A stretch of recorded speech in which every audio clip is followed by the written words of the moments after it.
story about a man who experienced hell while he was sleeping.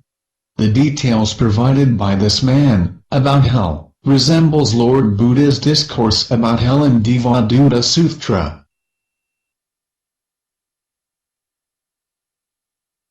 Lord Buddha says to bhikkhus, with the divine eye, which is purified and surpasses the human eye, I see beings passing away and reappearing, inferior and superior, fair and ugly, fortunate and unfortunate.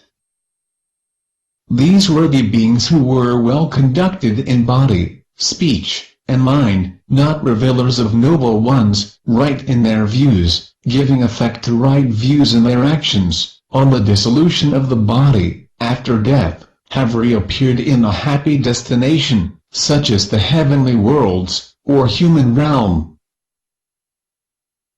But these worthy beings who were well conducted in body, speech, and mind, revilers of noble ones, wrong in their views, giving effect to wrong views in their actions, on the dissolution of the body, after death, have reappeared in unhappy destinations such as the realm of ghosts, or animal world, or in hell.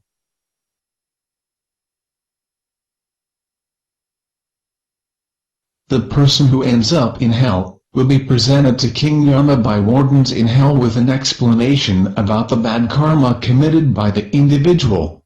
As an example, sire, this man has ill-treated his mother, ill-treated his father, ill-treated recluses, he has had no respect for the elders of his clan.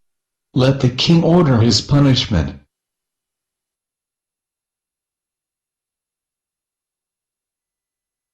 King Yama questions him about each of the 5 divine messengers to appear in the world. The first messenger is a newborn baby lying in his own excrement and urine. The second is an old person as crooked as a roof bracket, doubled up supported by a walking stick. The third is an ill person lying helpless in his own excrement and urine, lifted up by some and set down by others. The fourth is a robber culprit, kings having many kinds of tortures inflicted on him. The fifth divine messenger is a dead core, bloated, livid, and oozing with matter. King Yama then tells him that, since due to negligence he has failed to do good by body, speech and mind, and since the evil was done not by his mother, father or his friends, but by himself only, he will have to suffer the consequences. After questioning about the 5 divine messengers, King Yama becomes silent. Wiese is an average citizen who experienced hell while he was sleeping. He moved out of his present body, and his monokaya was born in hell and existed there for 23 minutes. After that he returned to his body again. Following videos reveal Bill's 23 minutes experience in hell. Yes, Bill and I had gone to sleep that evening, November 22nd, and we had come from a friend's home. It was a prayer meeting, a weekly prayer meeting we attended every Sunday night, nothing unusual, went to bed about 11:30 or so. And I awoke, I was in my bed and it was 3:23 in the morning when I woke up, and I do know that because the first thing I did when I heard screams coming from our living room is I saw the digital clock to my left, and I turned and I saw it was 3:23 in the morning. And I proceeded down our living room hallway, and I found my husband in a state that anyone who knows him would know he's completely out of character. He was traumatized, holding his hands to his temple and crying out in terror saying, you know, pray for me, the Lord has taken me to hell. So this is not like my husband's nature. As he says, he's conservative. Anyone who knows him, he's steady as he goes. That's his personality. And so I first, of course, was in shock, but at the same time I had relief that he wasn't having a medical emergency. Bill seems to have no clue as to what really happened to him, and he assumes that God sent him to hell to show him what it is like. There is a great tendency for him to be reborn in hell after death, unless he changes his vision. That is his wrong view. In the next video, Bill describes the hell that he saw. He is referring to the Lord, which is their Christian God. At 3 o'clock in the morning, I knew it was 3 o'clock. For some reason, I can't explain to you why I knew it was 3, but the Lord picked me up and took me out of my body and dropped me off in a prison cell in hell. And there was no explanation at all until the return. And so I found myself in a prison cell, just like you would imagine a prison cell to be, with rough-hewn stone walls and bars on the doors. And it was light for only about a minute, so I could see to describe to you what I saw. And then it resumed its normal state of darkness. But the first thing I noticed in this cell was the heat, the tremendous heat. I wondered immediately, why am I alive in this heat? It was way far beyond the ability for my body to live, but yet I was alive. And it was terrible, horrible heat. I don't know what the temperature was, but it was way beyond, I should have died. And I noticed that I was lying on the floor and I had absolutely no strength in my body, completely void of any kind of strength. I could barely move. I looked up and I saw these two creatures in the cell. There were two of these creatures. Now, I didn't know what they were at first. And because In the next video, Bill gives some insight into the Helen wardens of hell. Not just Bill, there seems to be other people who experienced hell as well. All these people who experienced hell are fundamentalists with wrong views, and none of them have any understanding about the Four Noble Truths. Now let's watch this video. But, so this creature was about 13 feet tall. Okay? So you can look on the wall, the pastor had it drawn on the wall. That's how big 13 feet is. So to give you an idea, bring it into perspective, just gigantic thing. And it was all reptilish, scaly, bumps all over its body, really grotesque and just horrifying to look at. We're going to see a video in a little bit. We put together a 3-minute video, Mary Kay Baxter and myself, who was another lady that had experienced hell. And in the video, one of the clips came from Kenneth Hagin giving his testimony to Joel Osteen's church. They did a video, and he described the demon that he saw. Well, strangely enough, it was exactly like the one I saw. So I don't know how whoever drew it depicted it to be so exact, but this is exactly the one of the ones I saw in hell. So it's from Kenneth Hagin's testimony, and that's where it came from. So I've been trying to show it to people to give them an idea. Tell them what you told me, that when you first saw this video, it just blew you away. He said, I went back and forth and looked at it 20, 30 times. I said, I told my wife, I can't believe that image on that video is the exact demon that I saw. And you said... Right, it was exactly. And it only shows him from about here up. I saw the whole body, so, you know, this doesn't show the whole body, but I just was amazed. I kept playing it back thinking, how in the world they get it so exact? I wanted to contact Kenneth Hagin, but, you know, I couldn't. So, anyway, I don't know how they got it so exact, but this really is a good representation of what they look like. Now, they're all different sizes, shapes, or small ones, and so, which I'll talk about, but this particular one is huge, and it's ferocious. It's not just that it's big, it's ferocious, and it hates you. And it's powerful, and it was pacing in this cell like a caged bull, and ready to pounce and tear me to shreds. Okay, so if you can imagine the most wild beast animal you can picture, well, this is far worse than that. So with the size and with its nature, it was terrifying. I was just absolutely terrified. Yeah, so its head, it's hard to tell, but its head is probably this wide. So it's just an enormous head with huge teeth. It had claws about a foot long. It's foot-long claws on it. It was totally out of proportion, no symmetry to it. You know, one ear big, one ear small, one arm long, one arm short, one foot big, one small. No symmetry to the just deformed, twisted, grotesque creature. And it paced around this cage, and it was conversing with another demon in the cage. The other one looked different than this. The other one had razor-sharp fins all over its body and was thinner. This one was real stout and powerful looking, real wide like that picture on the wall, real wide like that, and big. So you can imagine, look how small I am compared to that. Any of us would be small compared to that. But that is That's what they look like. Yeah, as far as the stench from this thing was terrible. Absolutely the most foul, putrid smell you could ever imagine. But besides that, in hell, there's a smell of sulfur, burning sulfur, which you can't breathe. And, if you've been to Hawaii, which I haven't, but they talk about if you go see the volcano, you can't go past a certain point because the fumes from the volcanic ash and so forth is from the sulfur, and it will kill you. It's toxic. Well, that's what you have to breathe in hell. It's toxic air. So you should die from breathing. But yet you keep living. And you don't want to breathe because you feel it's going to kill me, I'm going to die any second, but again, you keep on going. And besides that, there's not enough air to breathe. So you don't have enough air. It's not like you can take a breath, deep breath like here. It's hardly any air at all. So each breath I took, I had to breathe like this. It was like,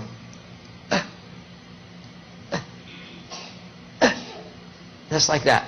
Barely could get any. So you're going to die any second from not enough air. But you keep going. So another one of these things you have to endure in hell. And you have to endure, like I said, the heat and the fear. When we go through Devadatta Sutra, we can understand in detail about the hell as explained by Lord Buddha. Lord Buddha also shows us the path that one should take to avoid hell and other bad destinations. This is what Lord Buddha explains about the punishments given in the hell. This is as discoursed in Devadatta Sutra. First, the wardens of hell torture him with the fivefold transfixing. They drive a red-hot iron stake through one hand, they drive a red-hot iron stake through the other hand, they drive a red-hot iron stake through one foot, they drive a red-hot iron stake through the other foot, they drive a red-hot iron stake through his belly. There he feels painful, racking, piercing feelings, yet he does not die so long as that evil action has not exhausted its result. Next, the wardens of hell throw him down and pare him with axes. There he feels painful, racking, piercing feelings. Yet he does not die so long as that evil action has not exhausted its result. Next, the wardens of hell set him with his feet up and his head down and pare him with adzes. There he feels painful, racking, piercing feelings. Yet he does not die so long as that evil action has not exhausted its result. Next, the wardens of hell harness him to a chariot and drive him back and forth across ground that is burning, blazing, and glowing. There he feels painful, racking, piercing feelings. Yet he does not die so long as that evil action has not exhausted its result.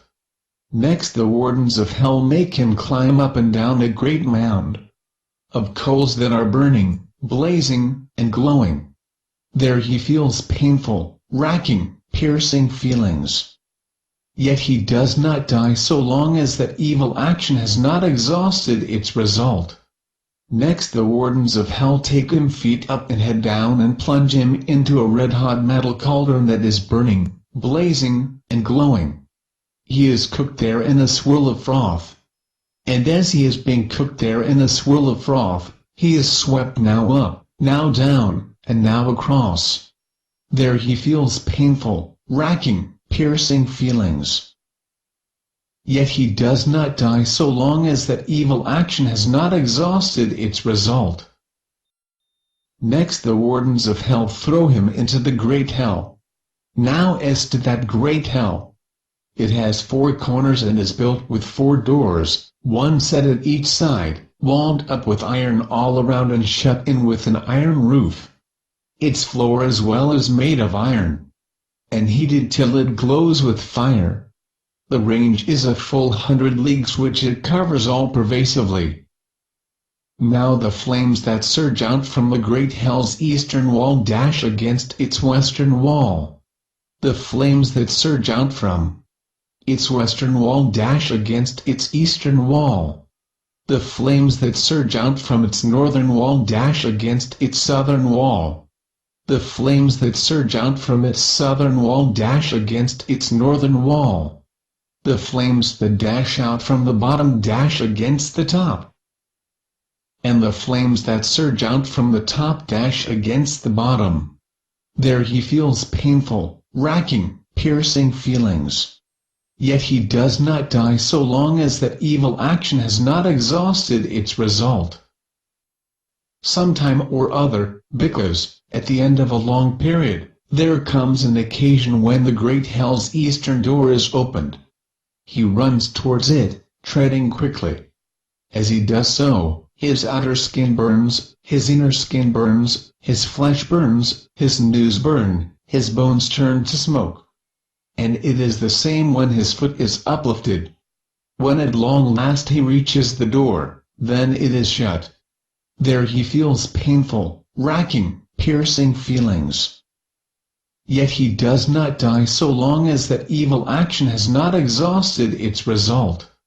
After a long period of time, the doors on the other directions may open as well. But same happens when individual try to reach the exit. Immediately next to the great hell is the vast hell of excrement. He falls into that. In that hell of excrement needle-mouthed creatures bore through his outer skin, and bore through his inner skin, and bore through his flesh, and bore through his sinews, and bore through his bones, and devour his marrow. There he feels painful, racking, piercing feelings. Yet he does not die so long as that evil action has not exhausted its result. Immediately next to the hell of excrement is the vast hell of hot embers. He falls into that. There he feels painful, racking, piercing feelings. Yet he does not die so long as that evil action has not exhausted its result. Immediately next to the hell of hot embers is the vast wood of Simbali trees, a league high, bristling with thorns 16 finger breadths long, burning, blazing, and glowing. They make him climb up and down those trees. There he feels painful, racking, piercing feelings. Yet he does not die so long as that evil action has not exhausted its result. Immediately next to the wood of Simbali trees is a vast wood of sword-leaf trees. He goes into that. The leaves, stirred by the wind, cut his hands and cut his feet and cut his hands and feet. They cut his ears and cut his nose and cut his ears and nose. There he feels painful, racking, piercing feelings. Yet he does not die so long as that evil action has not exhausted its result. Immediately next to the wood of sword-leaf trees is a great river of caustic water. He falls into that. There he is swept along the stream and against the stream and both along and against the stream.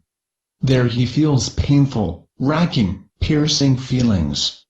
Yet he does not die so long as that evil action has not exhausted its result. Next the wardens of hell pull him out with a hook, and setting him on the ground, they ask him, "Good man, what do you want?" He says, "I am hungry, venerable sirs."